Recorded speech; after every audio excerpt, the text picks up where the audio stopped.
可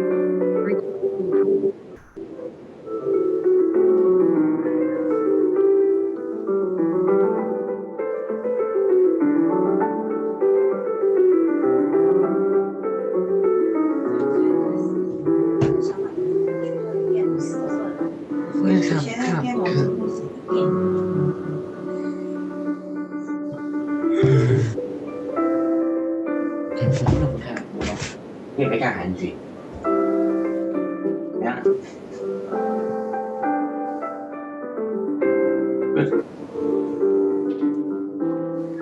就跟你也不看韩剧，怎么样？那你才真好刷。好吧，我不看这些图片，不看韩剧。好刷，哎，你上网了，翻出来那边。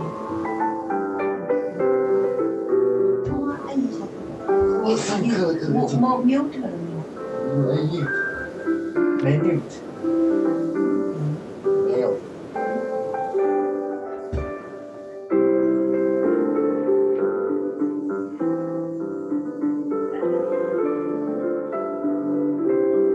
What the hell?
Hello everyone, welcome back to day 9. So as you saw on the slide, the plan for today is firstly similar to the other days. We'll do some review and some practice on the tactic we learned yesterday, which is the skewer. And then afterwards, we will be doing our fourth tactic of the week, which is the deflection tactic. So we'll be looking at what is a deflection, some examples, as well as we'll be doing some practice after. Okay. I'll share my screen. Give me 1 second. Okay, so we'll firstly be doing some review on the skewer tactic that we learned yesterday. I'll make this slightly bigger. Okay, so this is white to move.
Rook to e8.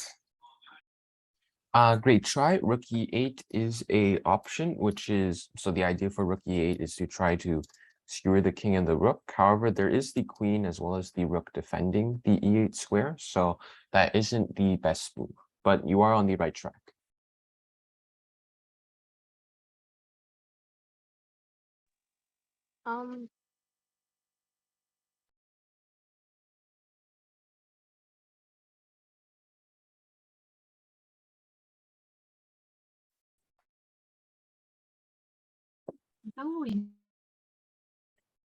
How about queen to d4? Sorry, could you repeat that? Oh, queen to d4, I think. You mean d5, or because this is technically d4, so Oh, do my you mean bad. yeah. I mean killing the other queen. Oh, okay, yes. Queen takes d7, that is the correct move. Nicely done. So the idea with queen takes d7 is that now when we play rook e8 check, skewering the king and the rook, there is no piece guarding the e8 square, whereas in the previous position there was the queen and the rook, but we traded off the queens and that forced the rook to move to d7. So now we can play rook e8, skewering the king and the rook, and the king has no squares that it can go to defend this rook. They're all taken by pawns, and we can simply win a rook here. Nicely done. Okay, this is black to move.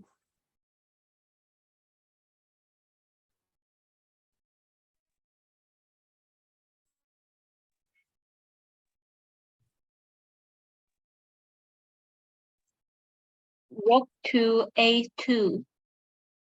Yep, that's the correct first move. So after rook a2, so let's say white plays, so what should black play here? Then rook to a1. Right, nicely done, very nice. Idea is we firstly force the king back. It can't go to d3, it's controlled by the pawn. And once we force the king back, we give another check with the rook to skewer the king and the rook. And after the king moves up, then we can simply take the rook.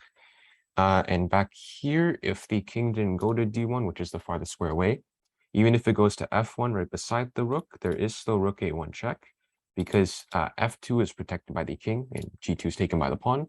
So white's only move here is king e2, and then we can take the rook. Although we do lose the bishop, we can take this pawn, and afterwards we have this pawn which can promote in the future to become a queen, which would most likely end in a win for us. Okay. This is black to move.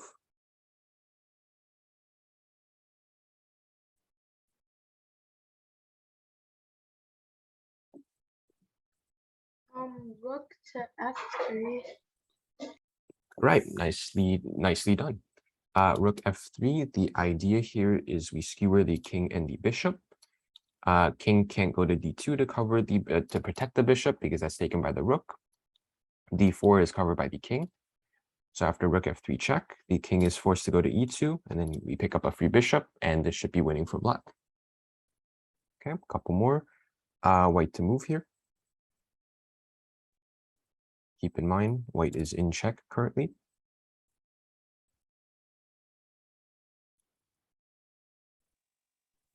King to h2. King h2 is an option to get out of check. However, that isn't the most forcing move in this position. Oh, the rook f1. Yes, that is correct. Nicely done. Rook f1. So as we mentioned a couple of times, the most forcing moves are checks, captures, and attacks. So here we capture the rook. Obviously, black has to respond to this capture. Otherwise, they're down a rook for a piece, for a knight. So after knight takes, here, what's the correct follow-up? Rook b8. Right, very nice. So rook b8 idea is we skewer the king and the rook. Once the king moves, we can take the rook in the corner, and we are up a rook for a knight. Okay. Black to move here.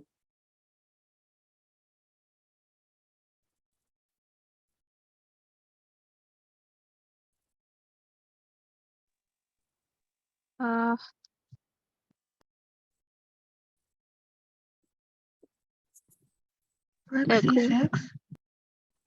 Yes, rook c6, that is the correct move. Very nicely done.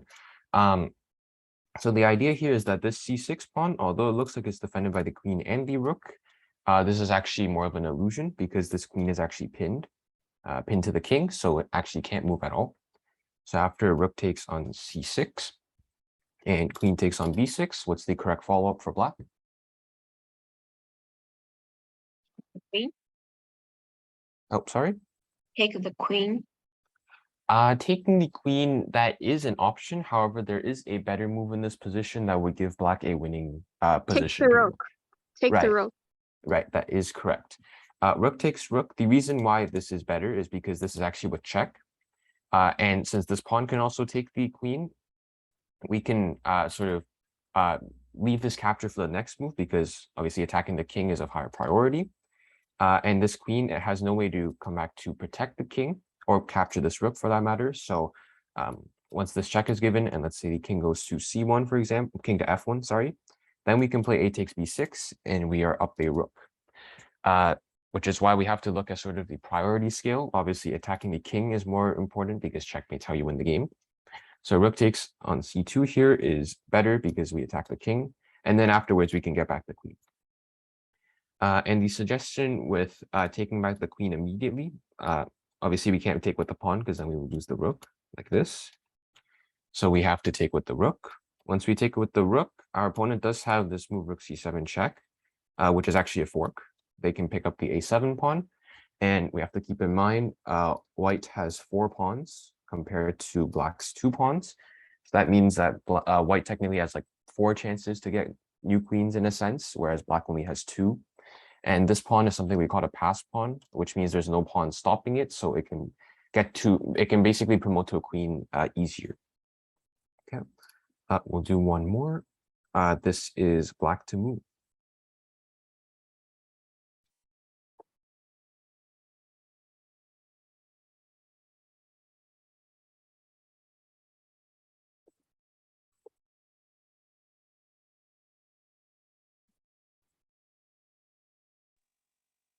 Queen to e3. I'm going to assume you mean e6. Queen to e6 is an idea to get out of the rook attacking our queen.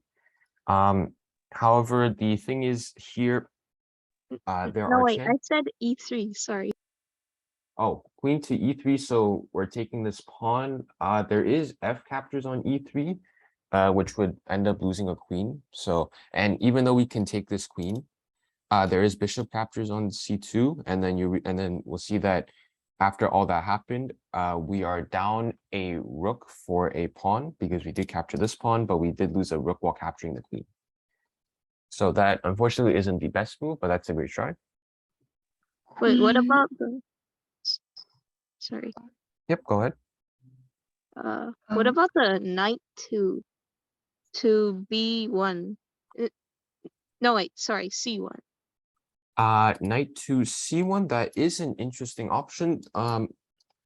So knight to c1, the only issue is it's kind of similar to the idea with queen takes e3, where after black takes our queen on e7 and we play rook takes on c2 to obviously get our queen back, there is bishop captures on c2, and that would end up losing a rook because we used a rook to capture the queen, whereas white basically just captured our queen for free.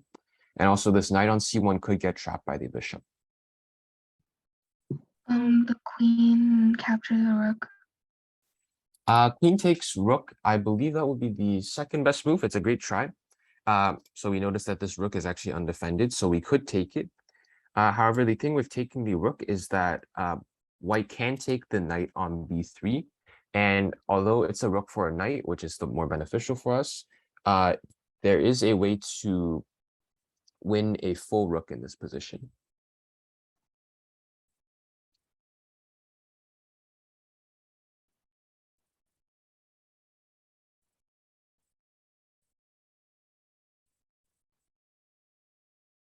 Queen to e5. Queen to e5, that is protected by the pawn on d4 as well as the knight here, so that isn't the best move. Queen b4. Oh wait, no, that's a pawn. Yeah. Okay. The hint I'll give is we should look at this king and this rook. If we could get a piece to the back rank somehow, I'll use the color. If we could get a piece to, not the square. If we can get a piece to one of these 3 squares, we could check the king. And once the king moves, we can take the rook in the corner. What about knight to wait, what is that? Oh, A1? Knight to A1 does attack the queen again. But so knight to A1, well, but that would kind of just lead into like a trade per se, which is kind of just equal for both sides at the end. And also we have to keep in mind, black is technically down a piece in this scenario. White has 2 minor pieces. These are, so the knight and the bishop is what we call minor pieces. And black technically only has a knight. So in this position, black should try to win material in some way instead of trying to go for a massive trade. Because if we play knight A1, after rook takes on E7, knight takes on C7, bishop takes, and rook takes, white still has the extra knight. Knight to C1. Right, knight to C1 was suggested earlier. The issue is after rook takes on E7, let's say knight C1, then after we get back the queen, rook takes C2, there is bishop captures on C2, and we basically spent a rook to get the queen, whereas white didn't have to spend any material to get our queen.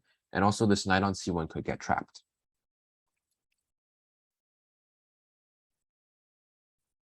Okay, I'll give 1 more minute and then I'll reveal the answer. Knight to D4. Knight takes on D4 is a good option. We obviously are trying to exploit this pin here. Only issue is it is defended by this knight on D4, so there is knight takes on D4.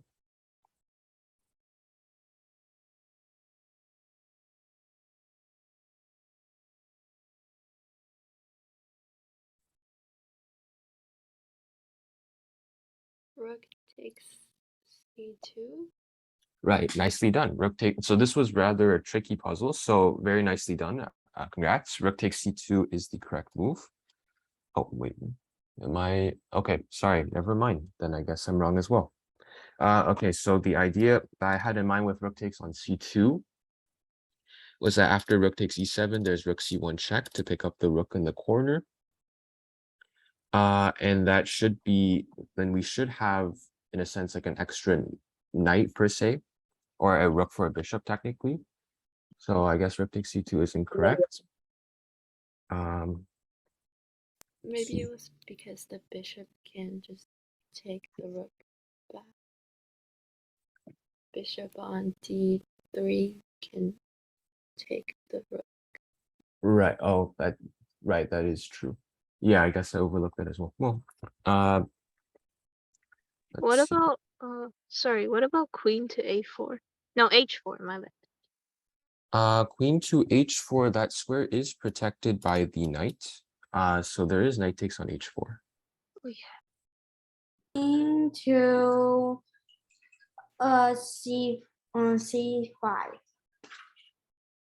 Queen to C5, that is defended by this pawn.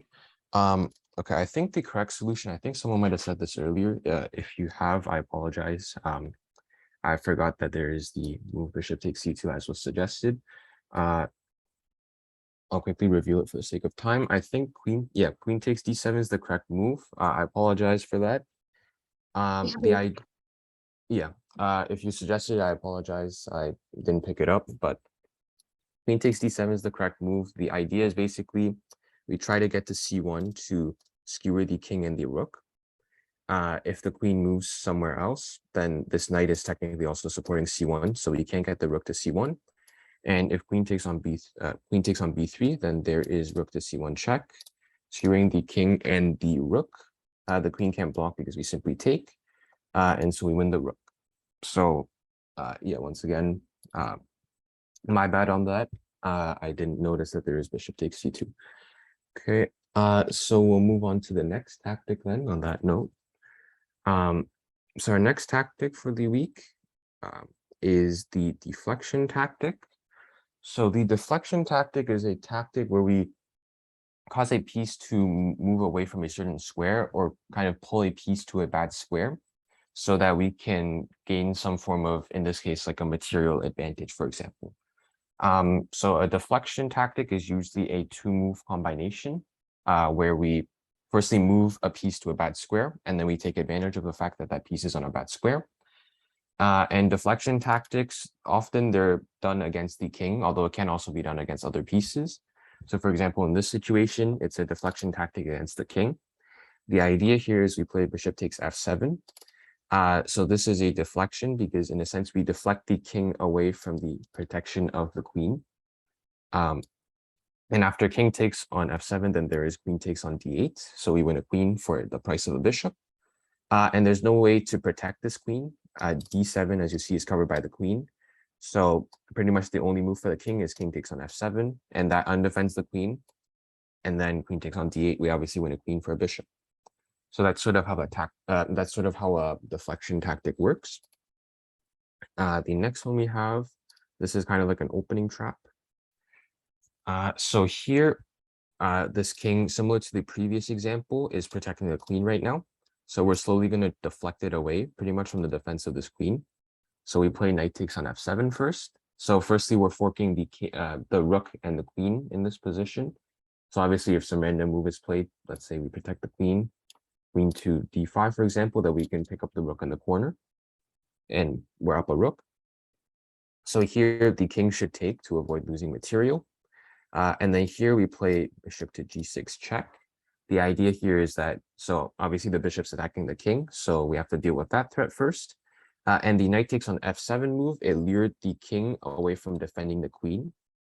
And then here, when we give a check, you'll see that our queen is now seeing our opponent's queen here on d8. And the king can't go back to e8 to protect the queen because the bishop's covering this square.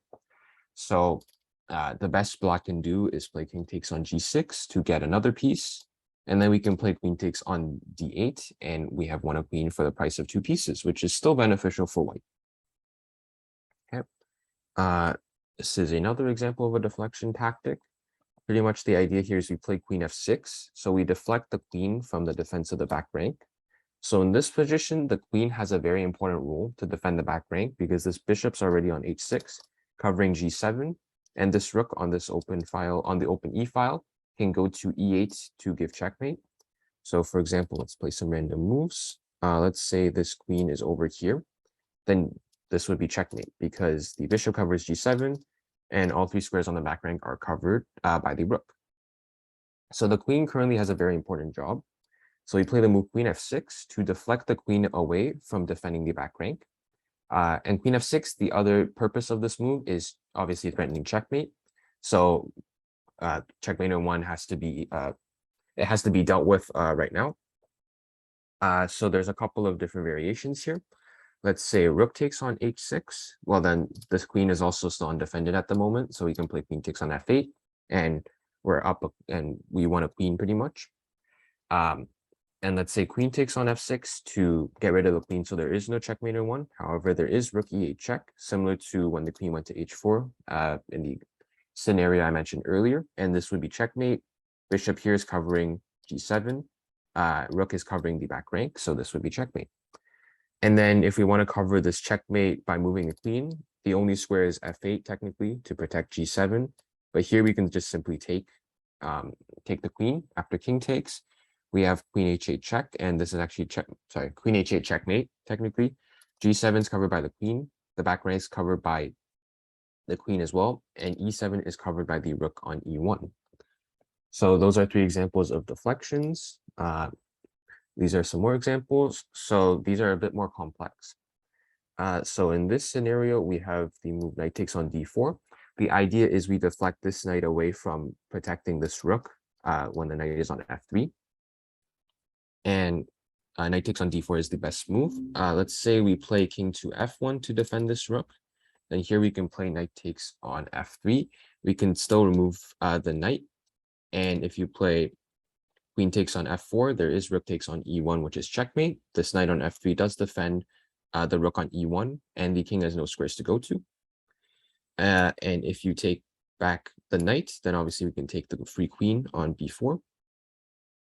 And if you take the rook on c1, then, well, we can still take the queen as well. So that's pretty much this example. Let's see. There's also rook takes on c1 in this scenario after knight takes on d4. Here we can play knight takes on f3 check first, because if we take the rook, if we can also take the rook, that also works. Although in this scenario, we both sides have a knight and a queen. So there's chances for both sides, but it's not outright winning for black. Instead, after rook takes on c1, we do have knight takes on f3, and this opens up the queen seeing the white queen, and this is check. So the knight's checking the king, so the knight check has to be dealt with first. So after g takes on f3, then we can win the queen on b4, and we have a queen for a rook in this position, so it should be winning. Final scenario, queen takes on d4, getting rid of the knight. Here we have rook takes on e1, and you'll see that the king actually has no squares to go to. So the only move is knight takes on e1, and now the queen loses its guard, which was the knight on f3, and we can play queen takes on d4, and we have a queen for a knight. And also knight takes on d4, as we mentioned, we can't actually take the rook immediately because the queen's actually defending the rook. So we can play the move a5 to kick away the queen from its current square on b4. And you'll see that currently highlighted with the arrows. C3 is covered by the rook. D2 is covered by the queen. So there's actually no way to protect the rook. And also this knight is also a bit vulnerable since this queen is also protecting the knight. So if rook takes on c1, then here we have queen takes on c1 with check. Queen e1 doesn't work, you simply take. After king h2, then you can simply take the queen. And once again, we have a queen for a knight. Okay. Another example here, this one has a couple more variations. So for white here, the move is bishop to d5, which actually sacrifices a bishop. However, if you take this bishop, then there is knight e7 check. So there's a lot of arrows, so we'll take a look. So knight e7 check. Firstly, the idea is that we're forking the king and the queen, as you'll see here.